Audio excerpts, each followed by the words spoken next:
حضرت شیخ سعدی رحمۃ اللہ علیہ بیان کرتے ہیں کہ ایک شخص نے ایک بچے کو کلہاڑی دی اور اسے تاکید کی کہ اس سے لکڑیاں کاٹے۔ لڑکے نے کلہاڑی پکڑی اور مسجد کی دیوار کھودنا شروع کر دی۔ اس شخص نے جب لڑکے کو مسجد کی دیوار کھودتے دیکھا تو اسے ڈانٹا اور کہا کہ نالائق، میں نے کلہاڑی تجھے لکڑیاں کاٹنے کے لیے دی تھی، تو اس سے مسجد کی دیوار کھودنا شروع ہو گیا۔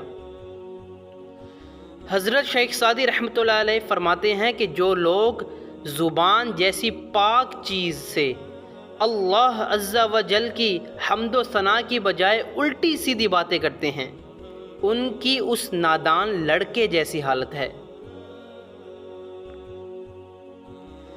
شیخ سعدی رحمۃ اللہ علیہ اس حکایت میں بیان کرتے ہیں کہ اللہ عز و جل نے ہمیں جس مقصد کے لیے پیدا کیا ہے، ہم اس مقصد کو چھوڑ کر دنیاوی شغل اختیار کر لیں تو یہ ہمارے لیے نری بربادی ہے۔